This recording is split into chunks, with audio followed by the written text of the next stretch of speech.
You good? I'm good. Hey, Patreons, Kevin here. Scott's there and a special guest there. You'll know more about her shortly.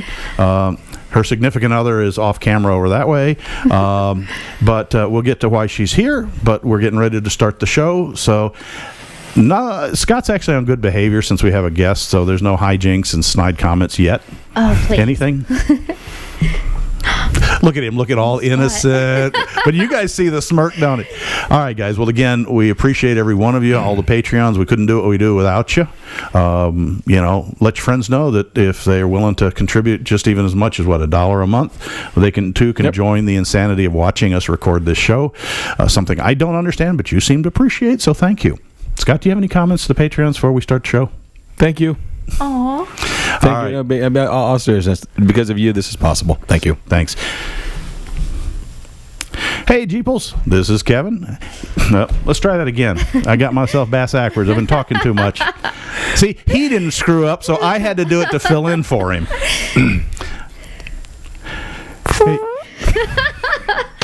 And it had to come out. The nervous energy. It's crazy. It's awesome. This is... Who are we? Who are y'all? wait, hold on. Oh. He's going to make me sick, folks. No. All right. Let's try this one more time.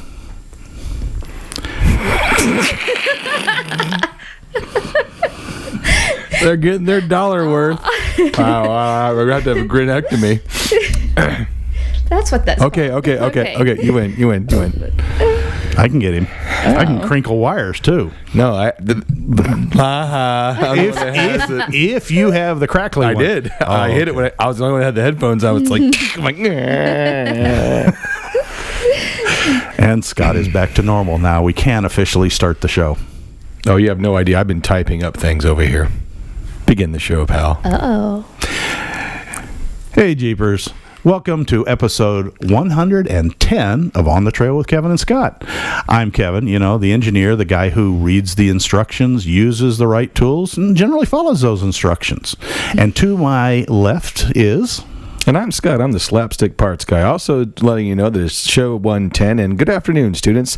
Congratulations. It's time for the school announcements. Congratulations to the debate team for taking the state champions and why you needed a fire extinguisher. Just a heads up, there are some crispy Jeep parts for sale in the library. Today's lunch will be sub sandwiches, including tater tots. If I'm going to play principal, I'm going to say it's library, not library. Okay, well, we'll check the caliber of our calipers later. So, and remember to sign up for the fall dance coming soon. So get your tickets early and make sure to ask your significant other if they'll go. And also, and lastly, pitchers will also be taking on Tuesday. So make sure to wear your best Jeep event shirt. So that concludes the announcements for today. And I'm the slapstick parts guy that doesn't read the instructions and also sits here and drives this man, poor Kevin, crazy. That is probably one of the longest intros I think we have ever had. Oh, I got another paragraph to go during the break. Oh, joy. Well, how about the patrons are sitting here going, but who is the blonde sitting to Kevin's right? Now, everybody on air is going, oh, what? This show is recorded in front of a mostly live studio audience. It is, yes. Nice. They survived yesterday at Ron's shop, so they're here resting in the studio today. Stacey, why don't you give us a short intro, who you are, what you do, and... I know that it's hard to do it short, but tell us about your Jeeps. No pressure. Oh, yeah. No pressure at all. There's only 4 of them, but yes. Yeah. My name is Stacey. A lot of people know me as Stacey with Raceline, but I'm also Southern as Sweet Tea on Instagram. And I travel with Raceline, Metal Cloak, Warn, Artec. There's actually a large amount of companies that I actually travel East and West Coast doing shows, private events, and... It's a lot of educating. Sweet. I spend a lot of time educating people, and I don't push product. It's more about explaining why I use what I use and the quality behind it. Cool. Well, let's start off, folks. First off, she is a fabricator. Yes. She is a Little bit. driver. I'm learning. She's learning, but I've got shots of her in Red Scorpion Fabworks, grinder in hand, and sparks going everywhere, with me going, like Scott's reference, to a fire extinguisher. Well, usually, Oh no, it looks like an '80s rock band. Okay. good reference. Yeah, well, it's, as opposed to when me and Kevin work and there's sparks because I did something wrong. Well, when Scott's working with a grinder overhead and sparks are flying, I'm waiting to see what's going to fall on him. Well, wiring plus me does equal fire. So, so she wheels and wheels hard. Yes, I actually do. And the thing that I found interesting, I was talking to her the other day before we talked about coming on the show, was how many Jeeps do you have, and where are they in this country? Oh Lord, I think my end goal will maybe be one Jeep in every state. Wouldn't that be awesome? I You're could just headed wheel that any way, area, girl. and I just have it there. But at the moment, I have one in Ron's shop. It's a JKU, about to be a 1-ton build. So that's in Florida. Yes, sir. And I also have we have a CJ5 in Florida. But then as we move on up, we have my CJ7 is in Tennessee. And it is also currently being built a little bit because Phytech has come on board and talked me out of my propane, which I didn't think would happen, but they have an amazing fuel injection system that has actually talked me out of my propane. And then we have a TJ out in California that I was very blessed to actually get to do the Rubicon Trail with Awesome. Jen Wright and all them, and it was definitely a workout. It's not one of those enjoy yourself trail. It's one of those work yourself trail. Hey, that's the best way to learn. That is when you're It's full motion, hard working, like through the trail. And repeat what you told me about, though, some of the challenges you had, particularly in the bowl. Oh, yeah. I got to go, they call it the soup kitchen and the Super Bowl, or no, the Soup Bowl. Soup Bowl. And the soup kitchen. And when I pull up to an obstacle, I like to say it's a lot because I'm a girl. There's usually 15, 20 people hollering directions at me. And I like to scout out the obstacle first, and I like to pick a line. Wise decision. Yes, and I will say if I had a superpower, it would be picking lines. Cool. I really enjoy the technical part of it. And so I took a real good look at this, and I'm in the TJ. I've kind of gotten a feel for the wheelbase and everything, and so I line up, and next thing I know, there's a guy in front of me screaming at me that I'm not on the line. I'm like, wait, yes, I'm on my line, and so. But you're not on his line. I know. I had to convince him to get out in front of my Jeep.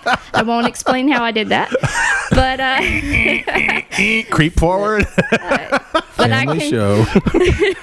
But I continued on, and I went straight up and over, straight between the two lines, and Made it over with no it was problem. amazing. I had people come up to me afterwards, and the whole place just erupted.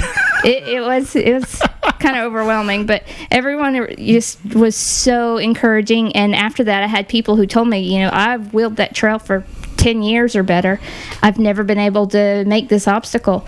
And now, thanks to your line, I can do it. And it's all about understanding your Jeep, feeling your Jeep, and just when you pick that line, when you travel across the line, you can feel it. Or I can. Well, it I comes can second feel nature it to you. in my Jeep. Right. That I'm still on my line. And what do we always talk about? Get to know your Jeep. Get to know your preferably before you mod it. But editorial comment: nobody on the trail and Kevin and Scott condone driving over your spotters. That's not a good idea, folks. Well, With that, we'll move on. Well, the important thing is we always talk about walking the line. You know what I mean? Getting out, walking the Yeah, if obstacle, it's your taking a first- look at it. Right. Get a feel for it. Look at it. Compare it in your mind to trails that you've already driven. I mean, we walked Dory up the trench in North Georgia that required you to hang on your side biters on one side. So you had nothing but air under your tread, but you drove the side biters. And I still remember that very vivid moment when I looked and I was yelling at her, fold in your mirror. Driver's mirror in. Driver mirror in. She's like, why? Driver mirror in now. As she slowly slid. Thunk. And at which point, she was fine. A little panic struck, wasn't she? No, I was more panic struck because I'm like, oh no, don't end the door. Don't end the door. And it's like, now we're going to get you out. And she's like, well, how are we going to do that? I said, turn left. She goes, I can't. There's dirt. There is no turn left. It's driver. Yeah, well, touche. but I was at a station. I wasn't spotting at that point. I got to stay by the mic. Sorry, I was. And we held her in there and had her put both hands on the wheel, haul over to driver, and just then start applying gentle throttle and keep hauling to driver. And the Jeep literally crawled back up, got itself on an even keel, kept her to keep one hand always pulling down on driver's side, just balancing. And it's about, a third of the way up, she got the feel for balancing, and she came up. But the funniest thing was, and I tried to dig the picture up, but I can't find it, was she got out and said, "Did I hurt anything?" And you couldn't see a wheel. All you saw were brown discs. It had filled the rims completely solid with Georgia clay. Yeah. Which, needless to say, balanced really well on the road home. It is great. You call Scott on the radio. "Hey, Scott, how's it going?" "I'm lying." Like, okay, you're first to the wash rack. Yeah. So, no, we understand. You pick your line. Yes. And it's your line, not anybody else's. And if Right. everybody does it that way, then what's the fun? That's a known trail. Right, exactly. So- I am a little crazy. I do like to pick harder lines that are sometimes necessary. And you'll see me sometimes, if you've wheeled with me, you'll see me walking a line, and I probably look very silly, but you'll catch me doing kind of like this with my hands, and it's because I'm trying to actually walk my tires through the obstacle. And you're feeling the teeter-totter. Yeah, and all the guys are all standing around. They're like, "Yeah, we can do this, and I'm like, "Oh, I'm gonna make sure I do this." Yeah. Yeah, and usually in one try, right? Yes. Exactly. Sometimes I make it look, sometimes my rig will make it look a little too easy. Right. And there's no video, no proof, no nothing, because everybody expects, they're waiting for the fumble, and they're waiting for the, so they think they still have time. And unfortunately, I'm bad about slipping through, and I don't get on the videos as much as I'd like. Yeah, well, But and I know that you trail lead a lot now, and you were talking about that, and that's one of the problems is nobody videos the trail lead. oh yeah. It's, we actually have a policy when we go out in the small groups that we do, and that is everybody rotates trail lead. And it's that's not so nice. much just for experience, while that's good, because we got a few of our friends that are like, I don't really want to go first. You're going to go first. Why? Because we'll never get a video of you, and you won't get a forward, facing us from the backside. Because most of us have camera mounts on the tail of our Jeep, Right. as well as the front. I took a trailer hitch piece with a drop down, and but mount the GoPro backwards on that, slide it in, so there's a low facing backwards, and we put one on the front. So there's one always camera rig that gets front and rear video at the same time. Although I will admit, the best one we ever saw on Scott's Jeep, and it was a prior Jeep that he had, but we rigged a mount inside the front bumper facing his front suspension. Yeah. Oh, that's a So nice it was angle. fairly protected, and we've got shots of him coming up on obstacles and Going through water. rivers. Yeah. Yeah. And even to the point that the camera disappears in the water, and you just see the bubbles and everything like that. And all of a sudden it comes up, and you see the tire crawling back out again. Oh, that's cool. And you see the articulation and the flex. And Well, next time we go wheeling, that's why we have we have 4 GoPro now. Right. And so that way we can put under suspension shots to get the articulation, because it's cool to see the vehicle articulate. That's cool, but it's even better is watching that suspension just give it the works. yeah. The drive shaft It's a spinning. different It's kinda viewpoint, and we got to get to that. This one's been relegated to permanent. The one you're seeing us on for the Patreons is the one that's been relegated to permanent inside nodie. It doesn't have a battery in it anymore. It's got back probes. It's got all kinds of things so that it can video, sound, all that stuff. That's like a Borg from Next Generation. I'm actually That jealous. works. I'm going to be That looking works. at one of those. But anyway, so back to it. And so you guys are here in obviously looking at Ron's build of your Jeep, getting Yeah. it started. Yeah. Unfortunately, Ron's going through a little bit of a real estate issue. The lessor of the current shop has changed, and he's moving on to another location, and we're helping him. I'm helping him set up his new shop and get him moved over as quick as possible, and then your Jeep will be finished in there. Yep. I'm ready. Oh, I'm sure. So we'll get that going. Let's see what else is going on. So we haven't had a whole lot of wheeling. That's sad to say. Yeah. I forgot to tell you. I got to check engine light on my Jeep. Really? Yeah. Yep. Looked up the code. What is it? It's cap? let's see, a B code for a body mod, and it's 2. Tickets to Paradise? No. Islands in the I got to stop. Give me a second. Okay. C2L. Okay. What's that? Too clean, too long. It's complaining. It doesn't like the fact that it hasn't had a dirt diet. And so I've got to get that taken care of soon. So we may have to go find a local hole somewhere and bury it in mud and winch it out. Not that I'm a big fan of mud. That's okay. I got a CIW code in mine. And that is? Chip and windshield. Oh, Get a new windshield. Yeah, he did. Yeah. What were you telling me? You were coming down, was it I-75 or I-4? Yeah, I was going down I-75, and I'm just doing do, bang. I'm like, that goes a windshield. Carrying like 1 or 1.5 inch gravel, Riverstones, basically. Riverstone. I'm guessing the tailgate wasn't locked, because what you say about all 4 lanes of highway, there was like about 800 feet of just stones. Rock across all 4 lanes. So we got to make a segue for the Patreons here. Who is the fourth visitor to the podcast? She was snoring, and I could hear her.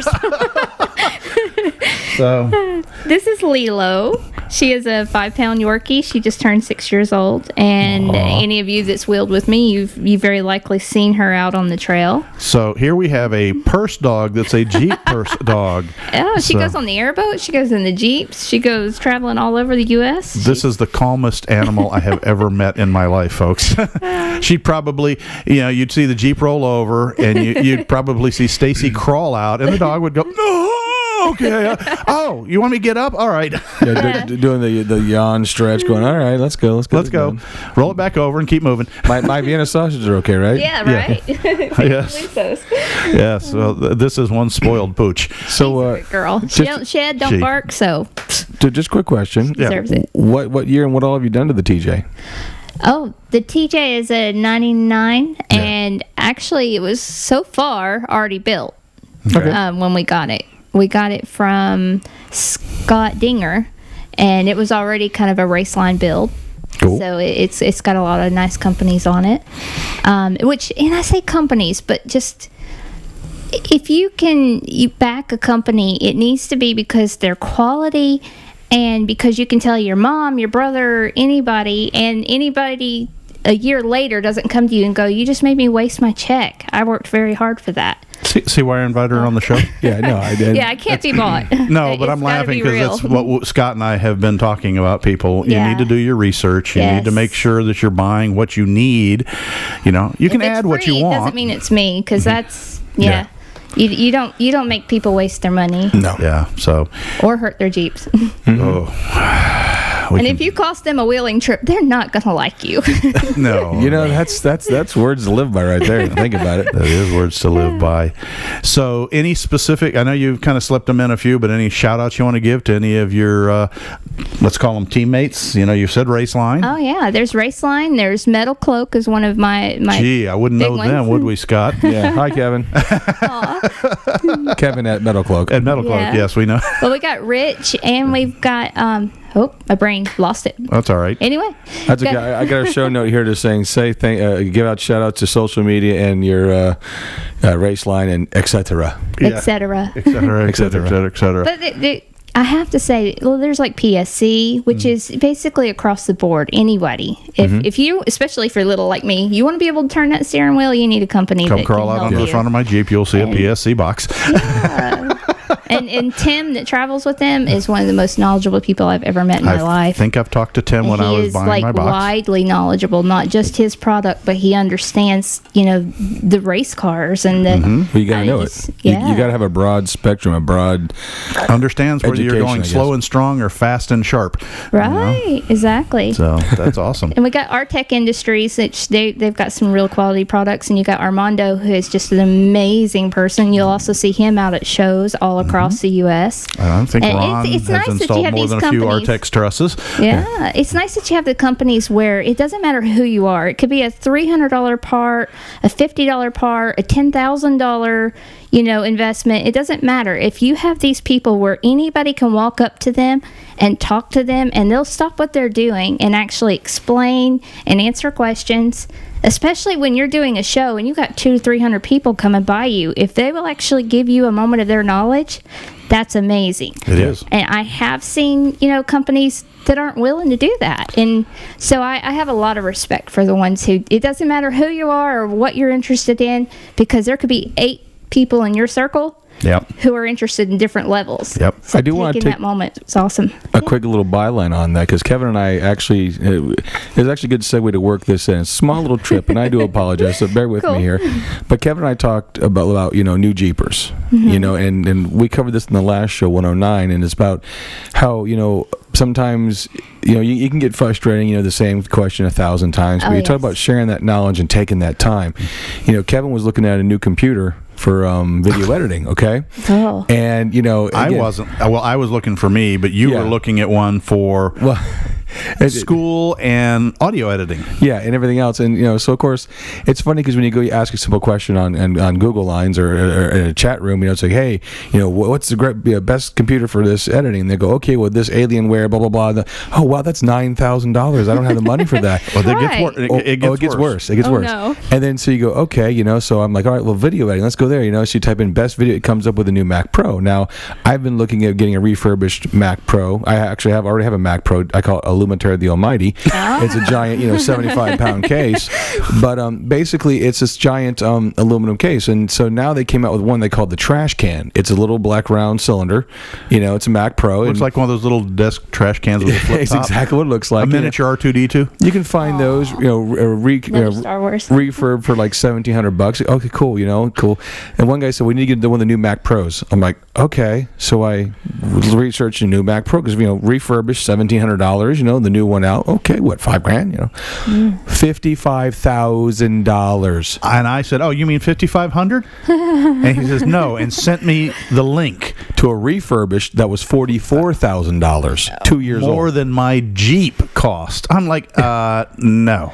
So when we go back to this, so when we're rewinding the reason why we went down this little dirt road, if you will, is because when you get those new Jeepers that come in, well, what do I need? And that's why Kevin and I preach get to know your Jeep firsthand, because everyone's Yes. screaming you need tons and 40s. No. Well, not everyone does. In fact, I don't need most of you don't. I don't need a Right. $45,000 computer. The one I ordered and what should be there, actually I just got the ding a few minutes ago, was delivered to my P.O. box. It'll do me just fine, and for what I'm going to do. So you talk about being nice and taking that time to share that information. Right. That goes with if you have the information to share, be cool about it. Take the Yeah, time to absolutely. nurture the next group coming understand up. that you will repeat yourself. Oh. And that's fine. You're helping, everybody's new once. Yes. And if we're going to keep the Jeeping community alive, there has to be new people. Yes. Everybody who's going to walk in and asks, what's the first mod I should do to my Jeep? So every time you're going to get that same question. You really can't go, well, go Google it, Nick. Aren't you doing your homework? You see that on It's forums like, and on the just- Facebook a yeah. lot. You see the nasty comments. Calm It's not down, fair. and remember Yeah. that if somebody had behaved that way, would you still, when you ask the question, would you still be driving a Jeep? Right, exactly. We need to keep it in family. The Broncos coming out. So is the FJ. You got a cool stay, or is that what you wanted to say? No, the family thing. Yeah, Yes. and that's And- to take that little slide you talked about, and I'm sorry, Kevin. Is No, that you're fine. when you talked about how people at the show is willing to take that time and answer those Yes. questions and see 300 people. Right. Those are the passion people that will answer the same question Over and 300 over. times for Yep. 10 hours because they're passionate about the product, the Jeep, and the people. Yep. The people who get snarky about it are there for a paycheck, Yeah. And sad but true. which is nothing wrong with. Sad I mean, but I go true. to work for a paycheck too, but Well, I'm there as a vendor, and I still see it. I Yep. still go from booth to booth, and I'll never slam anybody, but it's just as soon as I see it, someone actually taking that moment and sharing that wisdom, and I know I'm talked out by the end of the day. I'm ready for a cold drink and a good meal because that's been a lot of Long day. people. And I can be in a booth full of men, and they will pick me out. Because it's like they think that I'll be the nicer one. I'll be the one, which out of everybody, they should be a lot more knowledgeable than me. But I will. I'll climb under my Jeep. I don't matter. It just whatever's there, we'll talk about it, and we'll. Cool. And I'm like you. Not everybody needs 40s. No. And not everybody. I had when I first started out. I had the JKU with the 35s, no lockers, a little bit of a lift. But I didn't have lights. But hey, lights are okay. Lights yeah. are okay. But I kept up with the people in 40s because I didn't mind using the skinny pedal. And then the redneck locker, you can pull your handbrake a little bit. And get that spinning wheel to slow down. And bring it on up. We have two definitions of redneck locker. Okay. Mine is hit it as hard and as fast as you can. And if you get airborne, that's even better. You know what I mean? Okay. Make sure you shout out, "Hey y'all, YouTube this." That's I had a new Jeeper. He started up and he asked questions about pointers, and I said, if you're trying an obstacle for the second time and people have their cell phones out, stop. Yeah.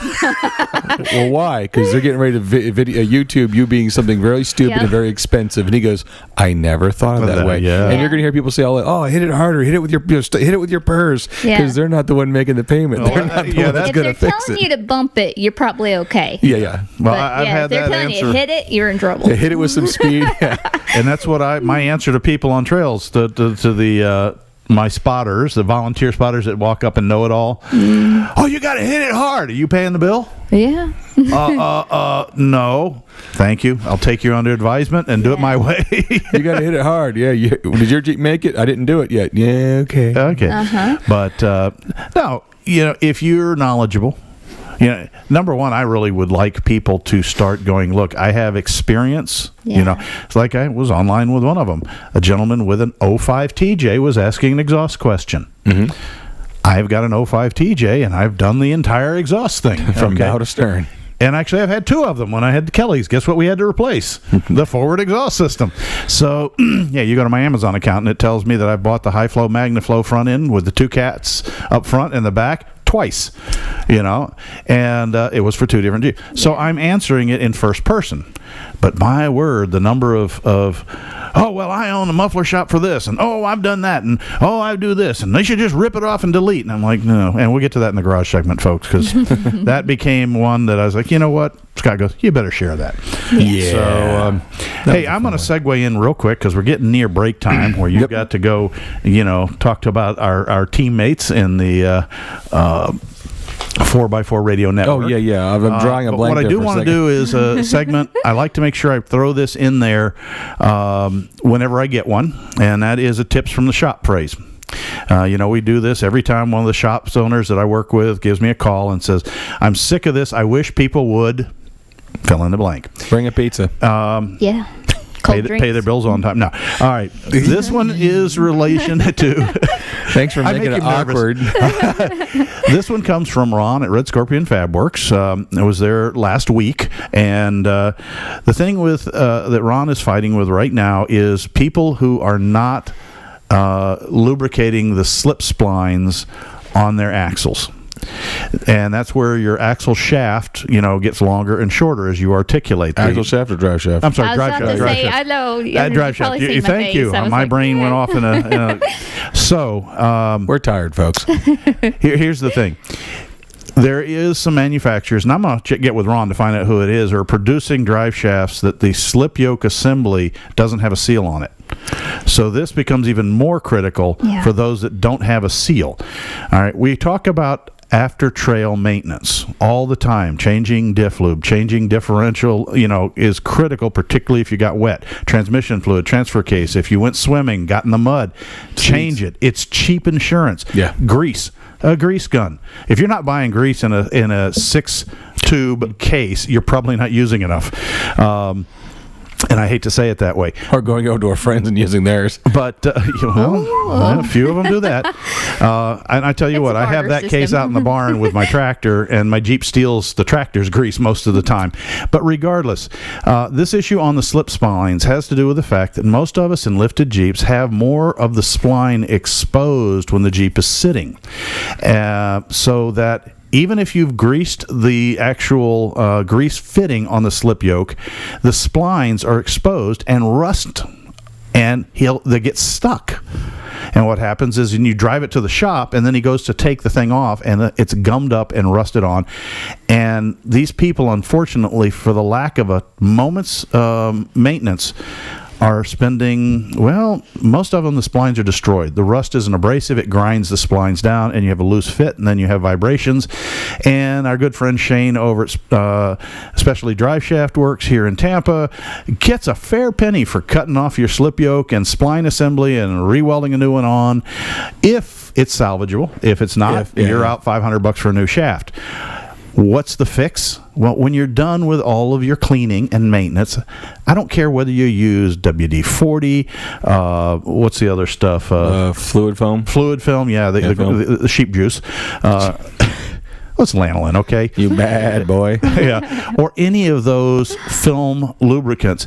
Spray the exposed slide areas down, the spline areas. Just give them a quick spritz on that. Any water displacing material that provides lubrication will slow down that corrosion. For that 30 seconds, Ron had 4 Jeeps in 1 week with failed drive shafts. Yeah. Because they were exposed after wheeling in water. And, of course, for those of you who don't live in Florida, we breathe water here. It's called humidity. And if you have clean steel, it rusts immediately. So here, these people thought they were doing a great job of pressure washing under their Jeeps, but because they failed to then coat exposed metal surfaces, they lost drive shafts. That's right. 4 of them. When I used to pump the my Adams drive shaft, one had a little grease fitting, and I'd pump the grease. It would squirt out. I'm like, okay, cool, and I'd just take run that down and smooch the what's that? Smooch? Smear, yeah, smudge, whatever. Some word. There went my street cred. So that's a great tip from Ron. Something very, very easy to do. I'll be honest with you. Your hands are usually greasy anyway. Just rub on the splines. I'll use that word rather than the other word, and you make it happy. Get it good and greasy. I just gave Scott, our censor, a pause. I have to burn this now. I'm sure you understand the method. Yeah, for those of you in the Tom and Dan mediocre time world, I'll have to throw this in the St. John's now. But throw all the equipment in the St. John's River. That's what they used to talk when they're done with it. Another thing, too, it tells from my shop, is when you're checking in your articulation on your vehicle. When you've done a lift. Yeah, I had one technician. He had his Jeep up on the lift, and he was doing some work to it, and the brake line rubber was like pulled completely. He didn't realize, Scott was over there playing the tune from Deliverance on his brake hoses. Yeah, I'm like, dude, he goes, oh, it's fine. I'm like, no, it's not. Nah, it's fine. I'm like, I've seen you in pictures on social media articulating this thing. You need to do drop brackets or extended brake line. Nah, it's fine. Okay, I walked away. Well, so what he's trying to say is, if you're doing a lift, even if you're not the one doing it, if you're having a shop do it, keep that in mind. Check the brake line length. Ask them to put it on the lift and lift it up, letting the axles dangle. See if the brake lines, they should have still, I'm going to say 4 to 6 inches of slack with the axles all the way drooped, because when you articulate, you twist it further. So even though the shock only goes that far, but the brake caliper's not on the shock. The brake caliper's outboard of the shock, and if you punch one end up and the other down, the shock becomes a pivot. So that outboard can drop further. And then, by the way, if you're making a sharp turn and you're lifted on the driver's side and you're making a sharp turn to passenger, you now push the brake caliper even further out. Right. Yeah. Which is why I suggest about 4 inches of slack from full droop, just to make sure. And everybody's like, but pinned up out of the way. Well, you'd be surprised if it's mounted correctly. You'll get a very nice loop that will stand up by itself. But yes, I have seen Jeeps that have used, I hate to say it, but they've got too long and they've used a bungee cord to hold the cable up out of the way. But at least they were thinking about it. A last trick is one that I gave to somebody else. I didn't realize it was a trick, but they went absolutely bonkers over it. And this is suitable for a trail fix or a roadside fix that needs to fix something right away where you may not have the right tools. And it has to do with a ground issue. And I don't care what it is. In the case we were dealing with, it was in traffic, and a person was panicked. And I don't mean to pick on them, but they were nervous about the fact that their horn had died. And so they were like, but I drive on, there's a road here called Hillsborough Avenue. Does that say enough, Scott? Mm-hmm. Well, I was going to say, don't you just get the bumper sticker, horn broke, watch your finger? Yeah, well, that doesn't work on Hillsborough Avenue. You should know, of all people. How many times have you crunched or been crunched? Wow. Ow. Wow, bro. So- right in the feels. But this was an old redneck trick that I was taught a long time ago, but it's pretty danged effective, and I was shocked at the fact that people didn't know it. Drill a hole in the brake pedal so when you step on it, the horn goes? No. Okay. Take the ground wire that's broken, all right, and hopefully it has some slack in it. Most of them have plenty of extra. They break off at the ring fittings, and they corrode or whatever. And depending on it, let's just go with the one I was working with him right there. There was the ground bolt was right there. It was simply a 1/4 inch or metric equivalent to 1/4 inch. I strip about 1.5 inches of wire and take that, bend it in a loop. Take the tip down to where the insulation starts and hold that in one hand, and then twist that loop like a noose. Mm-hmm. And you end up with a loop of wire now that will go. You don't put it directly under a nut if you can. You loosen the nut and take the ground washer off. You slide that loop over, slide the washer on, and tighten it back down. That will collapse. First off, it won't fall. It won't unscrew itself as you tighten the nut, and it gives you as good or better of a ground than the ring terminal. Right. With no tools other than the wrench to take the nut off, and it'll get you home. And unfortunately, I'll tell you, with most of my friends that have done it, it's one of those temporary fixes that's going 5 or 6 years later. Always. So it's a simple trick. You can look like a hero on the side of the road or the side of a trail. Give me a crescent wrench and a pocket knife, and I can fix that ground strap. Now, did you use a metric or standard crescent wrench? A left-handed metric. Ooh. So with that, we're going to take a quick break and mosey on over to the garage segment. So with that, please stand by. We'll be back for your listening pleasure.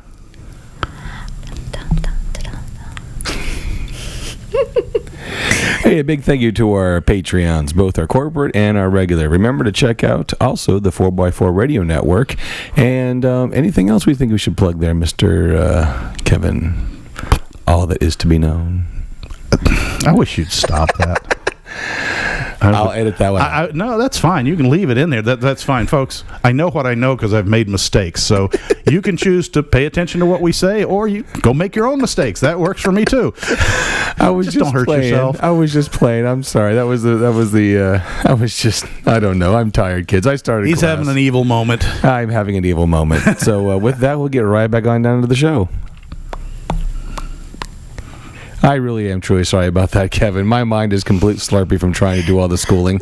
Complete slurpy. Yes. Yeah, back in school. Yes. We have the schoolboy next to us. I should make him get in those little shorts and shoes. And I am in shorts right now. You get the Angus Young outfit. Make him look like somebody going to his first year of Hogwarts. Actually, I'm more of a Ravenclaw, to be honest with you. Besides the point, I did the test. Okay. So Mr. Ravenclaw. Mm. Yeah. I would have said Slytherin, but we'll. Oh wow! I don't know. Your sneaky little evil jabs. No. Okay, there. Are you a Hufflepuff? I was gonna say H&R Hufflepuff over here.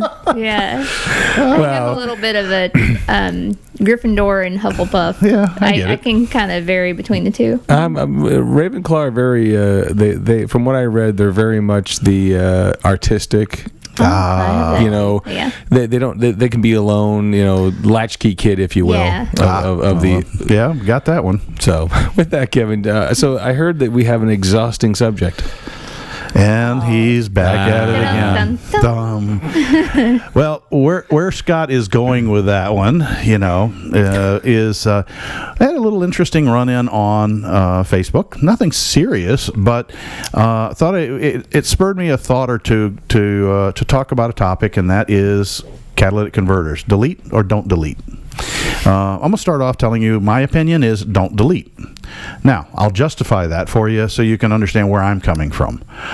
Number one, and most of probably the least cared about reason is illegal. Okay? In accordance with federal law, removal, tampering, disabling, or destroying an emissions control device is, anywhere from a misdemeanor to a felony, depending on what you're caught doing. Just ask some of the some of the TV shows that showed deleting publicly, ended up in court over that stuff on some of the diesel deletes. All right, now we'll get past the legal side. The second reason I don't recommend it is modern engines are designed to function with that back pressure from the catalytic converter, as well as the computer systems utilize the forward O2 sensors, or upstream they're called them, to adjust the fuel flow based on the load condition. And if you take those away, you will never go into what is called closed loop mode.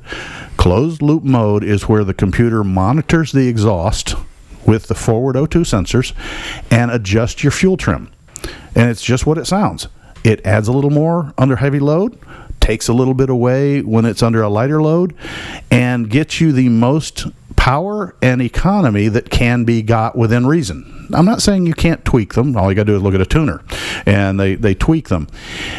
So by you just hacking it off, putting a disable or a jumper device where the O2 sensor is, you lock yourself into essentially the open loop mode, which means the computer has no choice but to read a table programmed by somebody in Detroit or wherever. Yeah, there's no fuel trim modification. There's no fuel trim modifications. And the problem is they don't, those baselines are very, very rich if you're living at high altitude. I may get this backwards, but they're an average of what an engine needs, and it's usually programmed rich. Yeah, and it's always programmed rich to protect the engine. That's their warranty. So if it's gone into limp mode, which automatically triggers in most cases open loop operation, it runs rich, which makes an engine run cooler. And that's where most people get the idea, oh, if I do delete, my engine runs cooler. Well, yeah, it does, because you're dumping gas down the pipe. All right, so you're actually better off, unless you're running an older carbureted, which probably wouldn't have a catalytic converter anyway, okay, to leave the system in. I've heard discussions over, well, high flow, regular flow.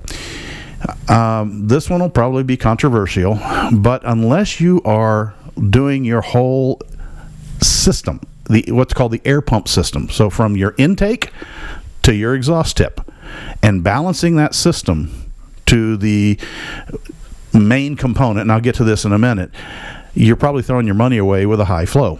A lot of guys will go with a high flow exhaust on a stock TJ, and we'll talk about how great it is, but they're really not seeing the benefit, because the TJ's stock intake system is arguably one of the most restrictive out there. The crossover pipe that goes from the throttle body's typically either 50 or 52 millimeter, okay? That crossover pipe's, most of the time when I cut them open, it's a rotomold plastic, and you cut it open to measure the inside diameter, which really isn't round, and it's like 38 millimeters. There's your restriction. Yeah. All right, so you have to balance the system. And people, it got into, well, what did you do on Slightly Altered? And the answer was, I went to Edelbrock when I bought the head, because I have the Edelbrock Performer head for my Jeep, and they will gladly share with you the charts and graphs that say, here's your flow on your intake, how many CFM this will flow in, this is how many CFM it will flow on exhaust side. All right, then you go and you say, well, what do I need to make sure that I have that or greater flow into the engine? That's how you size your pipe diameter. Okay, there's in the engineering world, there's a very simple formula called Q equals VA. Q is your flow, it equals velocity times area. All right, that's all it is. And you pick your right units and you can do it. But I didn't even do the math. All I did was go to the table. What air filter did I need to match up with the intake of the head? The head. Yeah. A Spectre 6-inch flows this. It was equal to or greater than what the head needed. So I built the system that way. Well, this is what the head said it needed for exhaust. Okay, that was a little tougher to find somebody would do that. And admittedly, I had to go and, remember we were talking about earlier in the show, talk to the manufacturers. Most of them are happy to work with you. And I was able to get Edelbrock to tell me what exhaust manifold they used to test their head with, because I wanted to reproduce the test results. They wouldn't necessarily give me a recommendation, but they would tell me what the parameters of their test rig was. Right. So I was able to go out and get a Banks 6-gun. From there, I had to look at the flow calibration for an exhaust system. I ended up with the MagnaFlow high flow cats, and they're carb compliant. but they met or exceeded my flow rates.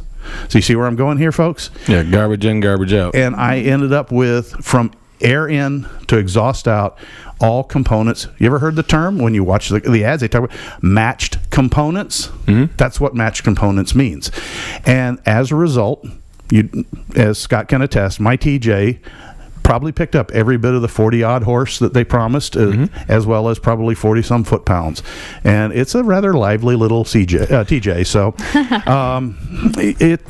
it's a lot of fun. But the key there is, when I was online, I ended up dealing with a huge number of people going, well, this is what I read. This is what I saw.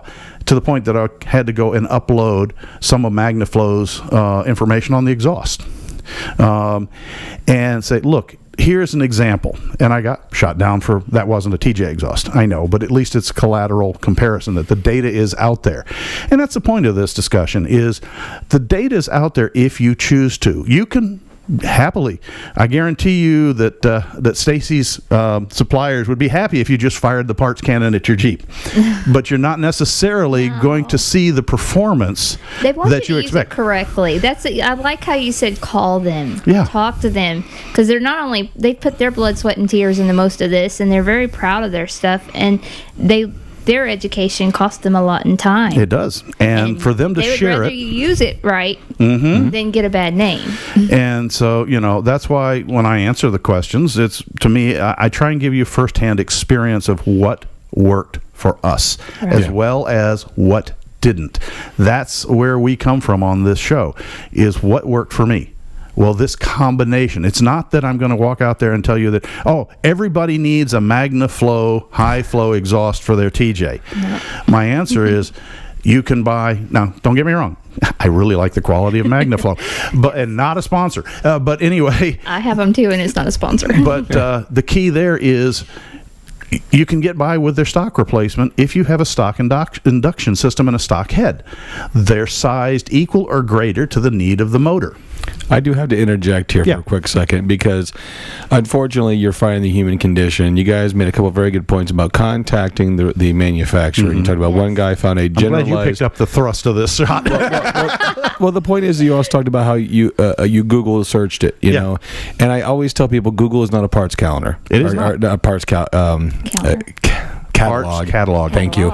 Google is not a technician. No. Google is a tool to be used. So they may not have the specifics broadcasted or published on Google because of proprietary means. That's why we talk about contacting them, because everyone says, well, they're just trying to keep things close to the chest. Well, yeah, that's how they make money. So if you talk and explain what you're doing, like Edelbrock wouldn't tell you exactly which one they used. Well, they wouldn't recommend one. But they would tell me what they used in their test rig. He was slick. He slid that in. Yeah, he slid that in. But the point, though, is that you can probably get test parameters, and therefore doing a little legwork. I'm sorry, some things you do still have to work for. Yeah. What's that we say? Do your own research. Do your own research. So all the information's out there, but it just may take more than one phone call. It may take more than a 2-second Google search. Yeah, and remember, I have a slightly similar but slightly different. I remind people, Google is an opinion, not fact.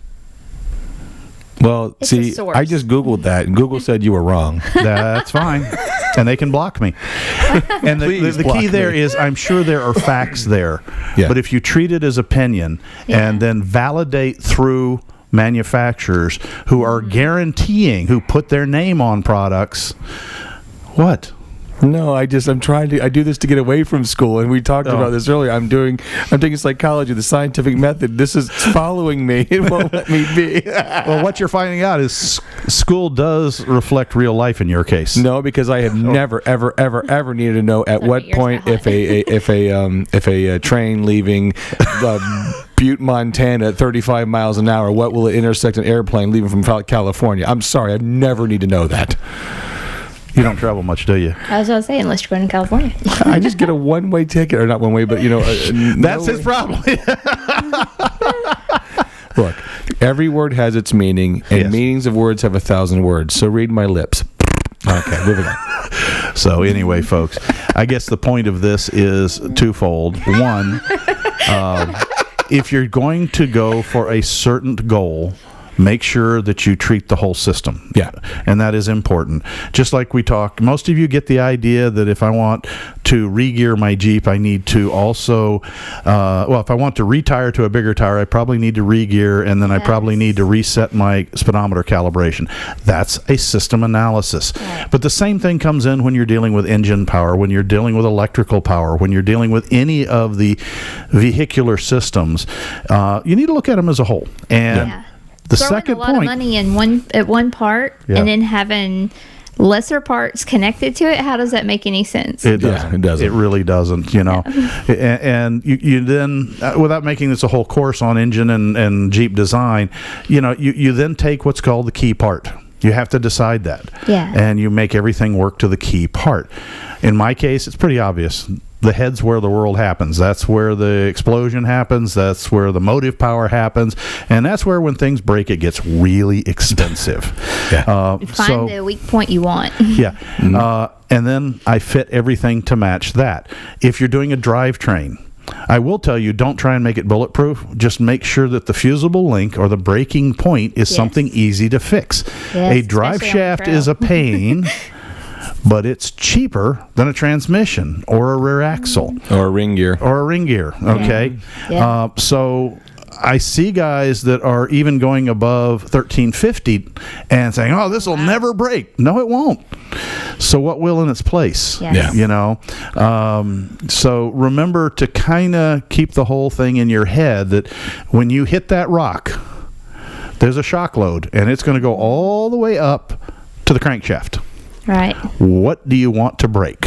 And what's funny is that's something Raceline Wheels actually tells a lot of the racers and stuff is, a racer will be like, oh, I broke my wheel or I folded my wheel or what have you. And they're like, how much cheaper is it to replace that wheel versus all the other equipment you have under that vehicle? That's your You got fusible link. 100, 200 grand, actually worse than that. Woo, I don't even want to name prices Yeah, I of was some of gonna those racers. But yeah, it just, if you're going to find your weak point, find one that you like and you can stock and you can fix on the trail. And that's one thing I call it the 30-37 dynamic. And my friend, he worked at 4 Wheel Parts, lived in Pennsylvania, and he put 37s on his JK. This is back in 2009, when the JK platform was relatively new. I said, don't do it. Because he wanted to put, no, not don't do it. He wanted to put chromoly axle shafts. Right. I said, don't do it. Run your factory shafts. No. I said, no, run your factory axle shafts. He goes, no, why? And I said, because you want that fuse to be outside, easy to fix. So he put his chromoly axle shafts in, went wheeling on a 3-day weekend, got out there on Friday, blew his ring and pinion on the front differential. On the first day? On the first 30 minutes. The first 30 minutes. Okay, hold on. So he gets it back, and they said, well, it's probably casting in the ring and pinion. So they warranty it, put a new ring and pinion in. Second 3-day weekend, 30 minutes into it, blows it, bang. And he told me, I said, really? So how'd your U-joints look? That's one of the, so I call it the 37-30 dynamic. Yeah. Make your fusible link outside where it's easy to get to. Where you can get to. That's why I laugh, because everybody talks about the slightly altered. And why did I use the lighter duty hat style front hub disconnects rather than converting to the big heavier 3/4 ton? Because that will break first. I can then take the tire off, and if I carry a spare, slide one on and put the tire back on. And if I break that one, I can take the tire off, take the one off there. Believe it or not, I stretch a plastic bag over the end of the shaft, and punch it over the studs and put the tire back on and trim the tire and drive home on 3 wheels by locking the front diff. It gives me a very easy, accessible, fusible link that is strong enough 99% of the time. And so far, I haven't broken one. Now, tomorrow I probably will, but the point is that I've tried to think that through and make it so that if I forget that I have to drive it home and do something stupid, I might still survive the trip. As opposed to some of our friends that, seem to frag the U-joint in the front axle and then wonder why their front wheel's going crunch, crunch, crunch. And spend the rest of the trip fixing it. So, but that kind of stuff happens. Don't want to be ending this one on a Debbie Downer. No, we're not. But I guess if there's anything, as we said before, I'm going to second it because I think it's really important. Look at your Jeep as a system. Look at it from whatever you're working on, from intake to out, to start to finish, and then don't be afraid to call the manufacturer's helplines. I kid you not. They will spend an amazing amount of time, if you're not just bullshitting and desk building, but actually asking good information. He's got to record it because I used the B word. No, you used the S word. Well, yeah, that too. That gets bleeped or air gunned or whatever it is out. So they're there to help you. And that's one of the reasons, I asked Stacey to come on the show, was that she represents, or at least contacts with, a multitude of these different vendors that we all look at and buy from. My All4, they have all kinds of different companies. It's not just one and five. And we were talking about it, and she goes, yeah, that's key. We want people, what'd you say? We want you to use our product successfully, is I think what you said yesterday. Yes. And so the better you know every part that you put on your vehicle, the better you understand how it actually works, the better wheeler you are. Because if you can visualize what's going on underneath you, then you can understand how to handle the obstacles in front of you. Yep. So. And before I close the garage door, I do want to give you guys an update. I gave you a teaser last show, but I got to answer that teaser. I talked about the CJ7. That's the Franken Jeep with all the different motor and parts and bits and pieces. You had a name for it. I forget what you were going to call it. Well, actually, you talk about looking at a Jeep as a system. I'm like, some people out there rename their Jeep Blue Screen of Death. Well, that too. That's true. But that's not this one. This is the one that I mentioned last show. Is a wiring project that we're going to be doing. It's a mutt.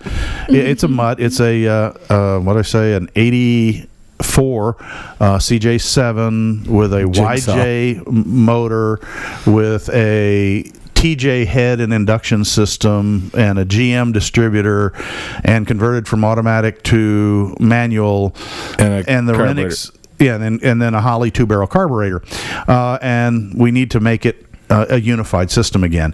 And I'd hope to be well into that project right now. Unfortunately, due to the C word that keeps floating around here and people in face masks, the painless wiring is having trouble getting the connectors to make the loom kit. They're out of stock. They have the wire, they have most things, but there's like 2 or 3 of the specialty old connectors. When they provide their kits, Painless provides a really thorough, well thought out kit with the optional leads that I need to take this mutt of a Jeep and make it a unified operating system again. I don't know which connectors they are short. Unfortunately, the guy on the counter didn't know which one they were missing, but they said, "We're sorry. We'll ship it as soon as the parts come in." So unfortunately, that's on hold for the moment. As soon as it starts, you guys will know about it, and I think it's going to be a fun one because, like I said, it's one of these universal CJ kits that has all kinds of options. So hopefully we can, when I looked at it online and compared it to the connections that I have to make for, what kind of water temperature sensor, what kind of oil pressure sensor, what's this with, and it also has the GM 3-wire alternator. The Painless kit has those options provided, and you just plug in the right parts and don't plug in the ones that you don't need. So I'm really anxious to get started, but I'm sorry to report that we have a slight delay, Well, please rest, have an extra drink, and we'll notify you when your aircraft is cleared for takeoff. Well, I do want to touch upon that because being in the parts business right now, things are frustrating. And as Stacey would probably attest to, is that suppliers are having problems, and some of these FedEx UPS drivers, they don't know what teams are there till that morning because whomever might be sick or whatever's running, plane may not get there because they can't ship stuff on air freight anymore because the planes aren't running like they used to be.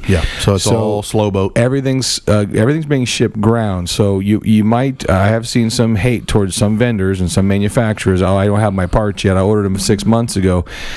I know it. Just be patient, and patience is key right now because, as I'm sure everyone will attest to, these people don't want you to be angry. They want you to get your stuff as fast as possible, but they're bound by the limitations of the current supply chain. Right. Yeah. But then again, don't just sit there and fuss. Call them. Call Talk to 'em. them. Yeah, call them and talk to them. You know, 'cause Communication's key. as mad as you are, as soon as you have that conversation, usually you're feeling a little better. Exactly. I mean, Yeah. we just had a situation where it took 2 weeks to get frozen dog food for Gunner. Oh no. And my wife called up the place, and I'll give them a shout out if no one minds. No. It was the farmer's market or the farmer's dog, and we Never heard of them, but then again, I don't have a hadn't dog. either. Well, basically, they make human grade food. It's Okay. human grade food, and Nice. 2 weeks for a certain shipping company to get to our house. Well, by then the food was spoiled because it comes in dry ice. No. So we called up expecting braced ourselves for the sorry, there's nothing we can do, and they said, yeah, we know, supplier problem. We'll overnight another box right out to you. You'll have it tomorrow, and we had it tomorrow. Yeah. I went on Facebook because 10,000 people will say something wrong and only 4 will say something good. Yeah. I made sure to say thank you. So again, call them, like you said, talk to them, and Yes. they will do their best to make it right. But other than that, I mean, Well, and on that note, Stacey, thank you so very, very much for being willing to come on the show. Oh no, this has been fun. I hope our listeners and our Patreons have enjoyed this. I know I have. And yes, we have the little, they're used to Zaya, the security cat, and now we've got the Leela. Leela, the Like Lilo and Stitch. Lilo and Stitch, yeah. Yeah. Lilo's just a pretty face on the. She's eye candy for the camera. Exactly. So real quickly, So- why don't you give out your social media so people can follow you from our links? I would love that. I am Southern_as_sweet tea on Instagram. Okay. And then I also have a YouTube that I started to launch, and because of the C word, we took a small break, hiatus. but it's coming back this year. Okay. That is Somewhere with Southern is Sweet Tea All right. on YouTube. And then I'm also, I have Southern is Sweet Tea, which is a page on Facebook. Yep. That is also connected to my Stacey Lynn Smith, which is my Facebook page. For the And you're welcome Patreons, to it's sitting reach there out right to me. there. So if you see you see the Jeeps with the attractive blonde in the middle, you're on the right page. That's so nice. So Well, and just let them, our listeners say, hey, we heard you on the show, and at least let you know that, and share it with your friends. Because, I mean, the cool thing is, like, her husband, not only said, the Jeeping is family and community, Yeah. and that's true. We are a Jeep family, we are a Jeep community, and we bring people into Kevin's house and the studio to people that we really trust and know that have the best interest in Jeepers. Yes. And I guess at the core of their oh my goodness, words. I am. Someone help me, please. Scott's having a meltdown Look at here, Corey. but we're happy to have Stacey and I'm blessed to be here. family I love it. here. We are very appreciative of her sponsors and friends in the Jeep industry. It needs to be about gratitude. Push that gratitude forward. It does. Yes. You just- Share it when it's right. Don't just share it when you're frustrated. Yeah. And, don't be afraid to correct it. If you mistakenly blamed a vendor and it turns out that it was your shipper, correct yourself. I know it's embarrassing, it's hard, but the truth is, as Scott said it bluntly, we occasionally veer off into the social media world and talk about it a little bit. It's tough. It's easy to complain. Yeah. It's just as easy to compliment. Yes. There are a lot of great vendors out there that are struggling just as much as you are with the times and the issues.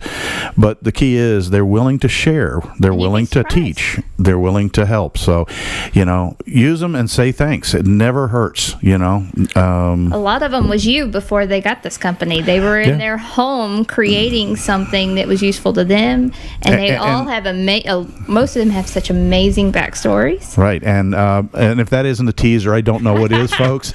We're working with the young lady to get some of these folks together and maybe get their shows and their stories on the trail. You would not imagine the great stories that are out there. They're awesome. It's just funny you all just said that, because again, I champion this issue at work, and I want to say it now, like Kevin just said it, and both of them just the light bulb came on. What I was trying to say earlier was, remember, there's people behind that phone or that email that are struggling to handle the workload, if you will. A little bit of human kindness goes a long way. Yes, and I'll volunteer my time a little bit. You can look down my list of people that I'm super blessed to work with, but that is not all of it. My Yeah. network is extensive. Reach out to me if you don't. If you're one of those that doesn't like confrontation, or you're just not really sure how to handle it, and you need a little more advice, or you want someone to reach out on your behalf, I don't mind. Yep. Reach out, talk to me. So with that, we've definitely run this one through the long trail and a gamut of different subject matters. Through the meat grinder that is my mind at the moment. Well, yeah, Scott is studying, as we've talked about on the other shows. He started his career-changing education, and more on that later. We don't want to. I mean, he's literally only his first couple of weeks. I've already had the first call. Oh my God, I made a mistake. I'm going to quit. No, you're not. To, hey, I'm already a week ahead in my studies. I got 90 somethings on my quizzes. So congratulations. You can burn a week's worth of emotions in one day. Well, I'm just trying to make it quick for the people since we are trying to do our outro. Yeah. From the show, Scott, we all wish you well, and I'm glad to hear that you're finally getting your learning head back in gear again. It's tough when you've been out of school for so long to bring it back and remember how to learn. Yeah, so if it takes an extra day to get an email back, I'm sorry, guys. So it might take more than one. So again, thank you, Stacey, for coming on the show. Thank you very much. We do appreciate it. I really enjoyed it. So, Scott, I think with all of that, I think it's enough said. Time to lock up, put the Jeep in 4 low, and hit the trail. And remember to take nothing but pictures, memories, and your trash when you leave the trail. Yes, we want to keep it there for our children. And how to blow it at the end. But anyway, yes, remember, we want to keep the trails open for our kids and our kids' kids, because if we keep messing them up, they're going to take them away. Yep. So with that, have fun. Keep the rubber down and the roll bar up, and we will we will see you on show 111 here in another 2 weeks. All right. Well, toodles. Toodles. Let's try that again. Toodles, everyone. Bye, y'all. Bye. Bye. Recording off. Patreons, they still hear us. Thanks My ears again. are hot. Bye. Yeah, Since it's on sorry, your I'm a little side, go hit the button. This button? Yeah, that button. This button over here? Yeah, that button.